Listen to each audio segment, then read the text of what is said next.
उनको जीते जी भारत रत्न नहीं दिया, सबको दे दिया, लेकिन बाबा साहब को भारत रत्न कब मिलता है? जब वीपी सिंह जी की सरकार बनती है। मोदी जी की कोई सी भी योजना आती है, चाहे से वो घर घर पानी पहुंचाने की योजना हो या शिक्षा की योजना हो, मोदी जी ने 18 अम्बेडकर पीठ विश्वविद्यालय जब से वो बने अब तक खोल दिए हैं। क्यों नहीं दिया कांग्रेस ने?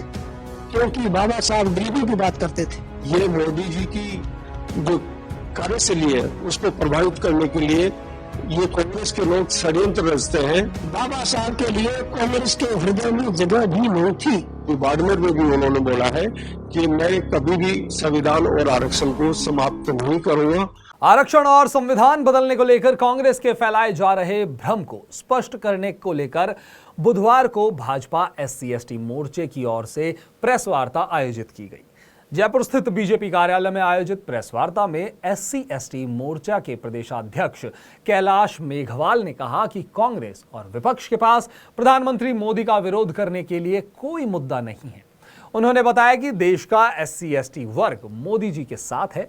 इस बार भी SC/ST वर्ग भाजपा के साथ है। उन्होंने कहा कि आरक्षण व्यवस्था कांग्रेस की नहीं बल्कि बाबा साहेब अंबेडकर की देन है। साथ ही प्रेस वार्ता में आगे क्या कुछ कहा, सुनिए। संविधान बदलने में इसके अलावा विपक्ष के पास कोई मुद्दा नहीं है। मैं समझता हूं हार मान चुका विपक्ष हताश है, निराश है और मोदी जी के विरुद्ध बोलने के लिए उनके पास कोई शब्द नहीं है। और भाजपा के आने के बाद 2024 की तीसरी जो हमारी सरकार बनेगी, आने वाले लंबे समय तक SC/ST समाज की ताकत और बढ़ेगी, उनके कल्याण की योजनाएं बनेगी और 2047 में जब विकसित भारत बनेगा तो हर व्यक्ति संपन्न होगा। उन्होंने कहा कि मैंने इतना संघर्ष किया है, मैंने संविधान निर्माण में इतनी बड़ी भूमिका निभाई है और ये लोग मुझे लोकसभा में आने देना नहीं चाहते। इस मुंह से कांग्रेस पार्टी आज बोल रही है। बाबा साहब इतने अवसाद में चले गए थे कि 6 दिसंबर 1956 को उनका निधन हो जाता है और निधन होने के बाद भी बाबा साहब के साथ न्याय नहीं किया। दिल्ली में बाबा साहब का अंतिम संस्कार भी कांग्रेस की तत्कालीन सरकार ने नहीं करने दिया। उनको जीते जी भारत रत्न नहीं दिया, सबको दे दिया, लेकिन बाबा साहब को भारत रत्न कब मिलता है? जब वीपी सिंह जी की सरकार बनती है। तब अटल बिहारी वाजपेयी जी, लालकृष्ण आडवाणी जी ने आग्रह किया, वीपी सिंह जी की सरकार में बाबा साहब को भारत रत्न की उपाधि मिलती है। क्यों नहीं दिया कांग्रेस ने? क्योंकि बाबा साहब गरीबों की बात करते थे। पार्लियामेंट के सेंट्रल हॉल में बाबा साहब का चित्र भी नहीं लगने दिया। किसी ने कहा तो कांग्रेस की सरकार ने कहा कि जगह खाली नहीं है। बाबा साहब के लिए कांग्रेस के हृदय में जगह भी नहीं थी। अटल जी प्रधानमंत्री बने तब उन्होंने चित्र मिला करके अपने हाथ से पार्लियामेंट के सेंट्रल हॉल में लगाने का काम किया। तब बाबा साहब का आप सम्मान किया कांग्रेस पार्टी ने। कृपया कांग्रेस पार्टी के लोग बताएं कि किस समय आपने बाबा साहब का सम्मान किया, किसी कदम पर किया हो तो बताएं। बाबा साहब से जुड़े हुए स्थान जहां उनका जन्म हुआ, वही मध्य प्रदेश में, जहां वो लंदन में 10 किंग्स हेनरी रोड लंदन में रहे, कितना बड़ा स्थान था जहां शिक्षा उन्होंने शिक्षा प्राप्त की। ऐसे जो उनसे जुड़े हुए 5 स्थान थे, ऐसे 5 स्थानों को विकसित करके और हमारी सरकार ने पंचतीर्थ के नाम से स्मारक बना करके बाबा साहब का सम्मान करने का काम किया है। जन्म हुआ, दिल्ली में रहकर जहां पढ़े, जहां उनको दीक्षा प्राप्त हुई, जहां उनका अंतिम संस्कार हुआ, ऐसे 5 स्थानों पर स्मारक बना करके और पंचतीर्थ नाम रख करके हमारे माननीय प्रधानमंत्री नरेंद्र मोदी जी ने बाबा साहब का सम्मान किया है। जहां उनका अंतिम संस्कार किया गया था वहां जाने का रास्ता भी नहीं था। एक ईंट भी कांग्रेस पार्टी ने उनके सम्मान में नहीं लगाई। देने का प्रावधान किया, हर 10 वर्ष बाद संशोधन करके उसको आगे बढ़ाया जाता है। और तो और आश्चर्य तब होता है जब कांग्रेस के लोग आरक्षण पर बोलने का साहस कर रहे हैं, झूठ बोल रहे हैं। संविधान लागू होने के कुछ वर्षों बाद ही 27 जून 1961 को पंडित जवाहरलाल नेहरू जी ने एक पत्र देश के मुख्यमंत्रियों को लिखा, जिसका उल्लेख मोदी जी ने भी किया, ये रिकॉर्डेड है। उन्होंने लिखा कि SC/ST OBC का आरक्षण क्यों न समाप्त कर दिया जाए।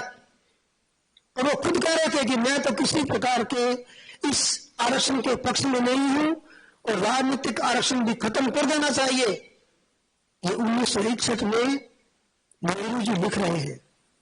वो तो भला हो मुख्यमंत्री डर गए थे, उन्होंने कहा साहब ऐसा करोगे तो हम हार जाएंगे, सत्ता में नहीं आएंगे, क्योंकि SC/ST का बड़ा निर्णायक वोट है। वो डर गए थे, परंतु उनकी मानसिकता बड़ी है। नेहरू जी कांग्रेस के लोगों की मानसिकता थी। 1961 में ही आरक्षण व्यवस्था को कांग्रेस के लोग खत्म कर रहे थे। इंदिरा साहनी बनाम भारत संघ का मामला, उस केस में तो SC/ST के आरक्षण और पदोन्नति में आरक्षण को लगभग खत्म कर दिया था और कांग्रेस की सरकार ने हाई कोर्ट में, सुप्रीम कोर्ट में ढंग से तथ्य भी नहीं रखे। उसके बाद वाजपेयी जी की सरकार बनी, तब जाकर के उन्होंने 3 अधिनियम ला करके SC/ST और OBC के आरक्षण को मजबूत करने का कार्य किया। इमरजेंसी लगाकर, आपातकाल लगाकर कांग्रेस पार्टी ने संविधान की आत्मा को कुचला, संविधान की भावना के बाहर जाकर के आपातकाल लगाया। अपने राजनीतिक स्वार्थ की पूर्ति करने के लिए आपातकाल लगाना, देश के लोगों को जेल में डालना, कितना बड़ा कुठाराघात कांग्रेस पार्टी ने किया। उसमें कहां चला गया था संविधान का सम्मान। कदम कदम पर बाबा साहब का अपमान कांग्रेस पार्टी करती रही है। 4 करोड़ लोगों को आवास उपलब्ध कराकर उनकी छत उपलब्ध कराई गई। ऐसे ही जो माताएं बहनें गरीब थी, जो घर पे लकड़ियां जला के भोजन बनाया करती थी, खाना बनाया करती थी, ऐसी बहनों के लिए फ्री गैस कनेक्शन उज्ज्वला योजना के तहत 10 करोड़ बहनों को और 10 करोड़ गरीब परिवारों को उज्ज्वला योजना के तहत ऐसे इस प्रकार के कनेक्शन दिए। मोदी जी की कोई सी भी योजना आती है, चाहे से वो घर घर पानी पहुंचाने की योजना हो या शिक्षा की योजना हो, मोदी जी ने 18 अम्बेडकर पीठ विश्वविद्यालय जब से वो बने अब तक खोल दिए हैं। आप कल्पना कर सकते हैं कि किस प्रकार से मोदी जी हर प्रकार की योजनाएं गरीबों, अनुसूचित जाति वर्ग के लिए लाते हैं। और यही कारण है कि 13-14 के बाद राजस्थान में नहीं, हिंदुस्तान में अनुसूचित जाति वर्ग का जो तबका है, जो मतदाता है, वो मोदी जी की नीतियों से प्रभावित होकर भारतीय जनता पार्टी की रीति में विश्वास करते हैं। और 13 में तो हमने इस कांग्रेस की सरकार के ऐसे रिजल्ट आए थे कि एक भी सीट कांग्रेस की 34 में से जो रिजर्व सीटें होती है, 200 में से 34 सीट रिजर्व होती है, एक भी सीट कांग्रेस की नहीं आई थी। ये मोदी जी की जो कार्यशैली है उसको प्रभावित करने के लिए ये कांग्रेस के लोग षड्यंत्र रचते हैं। जब भी चुनाव आते हैं दुष्प्रचार करते हैं। और मोदी जी ने तो स्वयं कहा है इस संविधान को लेकर और ये आरक्षण को लेकर, अभी बाड़मेर में भी उन्होंने बोला है कि मैं कभी भी संविधान और आरक्षण को समाप्त नहीं करूंगा। और संसद में घुसते हैं तो संविधान को सिर पर लेकर शपथ लेते हैं। इस प्रकार की कार्यशैली मोदी जी की है।